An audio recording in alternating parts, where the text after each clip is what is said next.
Cancer, kumusta po kayong lahat? Ayan, sa mga pinakamababait na zodiac sign. Cancer, Sun, Moon, Rising, and Venus sign. Mababait pero prank. Mas prank ka pa to sa fire sign, no? Oo. So, by the way, tignan natin ano ba yung mga possible na ganap sa inyo this week. Cancer, Sun, Moon, Rising, and Venus sign. Okay, Cancer, Sun, Moon, Rising, and Venus sign.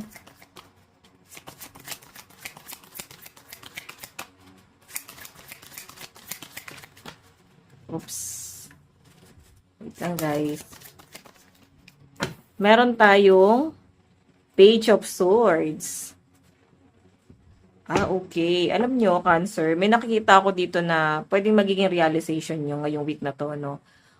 Pagdating to sa career mo, feeling ko mas magiging mahigpit ka pagdating sa inyong resources. Ayan, no? Parang hindi na pwede yung pagiging mabait or maging mabait lang. Nakikita ko sa inyo guys, mukhang matatauhan ka dito. Hindi ka napapayag na basta ka nalang inaabuso. Hindi ka papayag na basta ka nalang ginagamit, no, Cancer? Ayan. So, parang mas gusto ng mga Cancer mamuhay mag-isa ngayong week na to. As in, parang didistansya ka sa mga taong masyadong conflict. Yung mga taong may issue sa buhay. Kasi parang, pansin mo sa sarili mo, lagi na lang silang involved sa problema. Tapos ikaw parang nadadamay ka sa ganong klase ng problema. And yung mga Cancer, guys, parang ang dami nyo rin, guys, nagiging basher. Siguro kasi naiinggit sila. Or siguro ngayon yung pagiging prangka mo. Nami-misinterpret nila. Okay, tingnan nyo oh. As in distance talaga iba sa inyo. Lalayo na kayo sa mga taong toxic. Kumbaga, maglilimit ka sa circle of friends mo, sa family, ganun din. As in, parang mas nagiging matured ka. Yung iba sa inyo guys, pwede meron kayo pinaghahandaan dito, Cancer. Okay, mas lalo ka natatali sa obligasyon. Nape-pressure ka sa mga obligasyon na meron ka. Pero alam nyo guys, hindi nyo naman kailangan i-pressure yung sarili mo. Siguro bigyan mo pa rin ng space yung sarili mo, mag-unwind ka, mag-explore ka, mag-expand ka. Hindi mo kailangan i-pressure yung sarili mo sa ganitong bagay. Okay? Tingnan natin.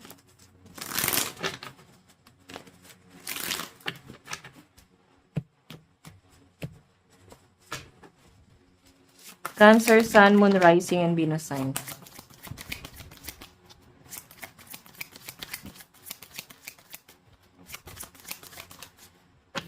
Meron tayong Knight of Pentacles. Ayan.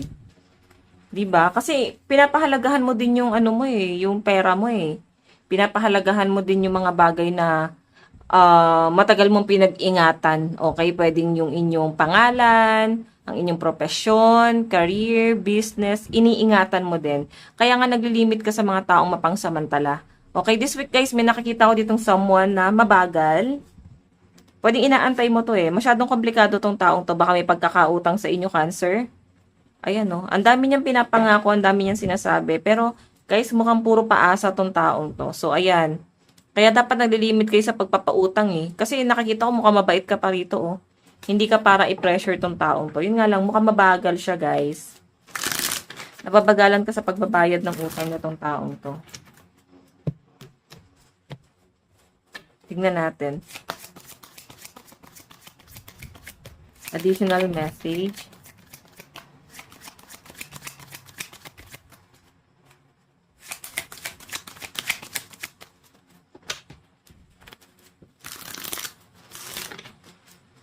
Additional message.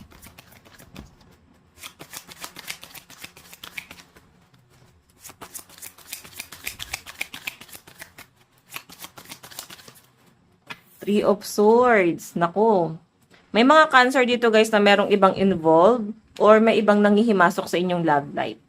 Pwede na sa third party ka or pwede meron dito someone na ang sama-sama ng loob sa mga nangyayari. Okay, so takot pa rin itong taong to guys sa kung ano man yung nagiging decision mo sa buhay.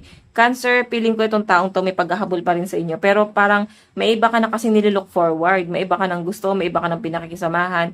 Parang sama-sama ng loob nitong taong to guys. May paghahabol pa siyang gustong mangyari dito Parang gusto pa niya maghabol dito. Ayan ang sama ng loob nitong taong to. May paghahabol talaga sa inyo I think hindi niya matanggap yung separation na nangyari sa inyo. Kahit parang ang tagal na ng panahon. So, feeling ko kasi nag-expect tong taong to Nag-expect siya na parang maayos pa kayo or hahabulin mo, may marirealize ka. Pero guys, mukhang bumabaliktad na yung sitwasyon. Pwedeng siya kasi yung nauna na gawin yon. Then parang nung nagparaya ka, natauhan na itong taong to. Okay, so tignan natin. Meron tayong, o di ba? Alam nyo guys, ang hinahabol niya kasi dito Cancer, kung may mga anak kayo. Kung may mga anak kayo, ito yung hinahabol niya, oh.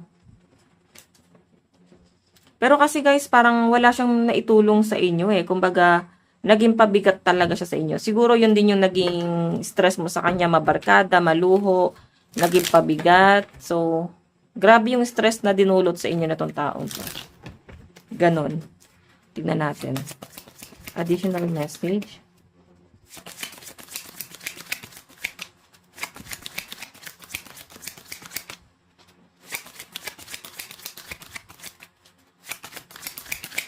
Oops.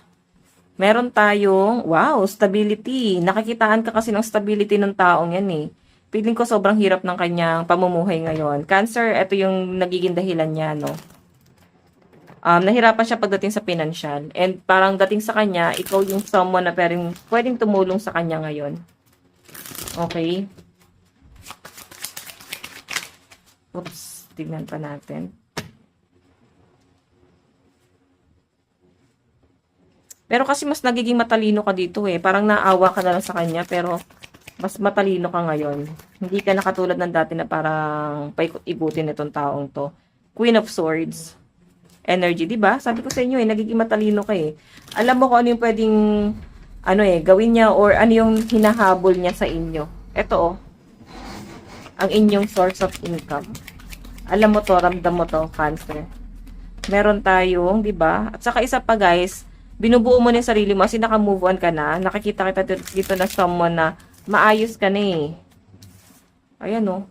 Nabubuo mo na ulit yung sarili mo. Nagkakaroon ka na ulit ng kumpiyansa sa sarili mo.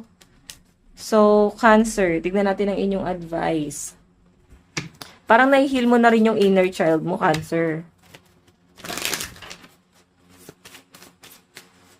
Meron tayong think it through. So, ayan oh. Totoo lang, sobrang pinag-isipan mo talaga yan. And, yun nga lang, mas naging matalino ka na. Mas naging practical ka ni. Kasi nung iniwan ka niya, guys, lumakas ka, naging practical ka. Mas kinaya mo yung sarili mo. Kasi yun naman siguro yung pinamukha niya sa inyo eh. Maging malakas ka. Kasi hindi habang buhay, pwede kang umasa sa kanya. Baka nasa pagsalitaan ka niya ng hindi maganda, napagsalitaan ka ng mga masasakit. 'Di ba? So, nagiging practical ka na lang talaga dito. So, by the way, Cancer, nakapokus yung energy mo sa love life mo eh. At saka sa inyong source of income. Ang ganda ng pera mo ngayong week na to. Okay, so by the way guys, ito lang po ang inyong reading. Maraming salamat. God bless and love you all. Bye-bye.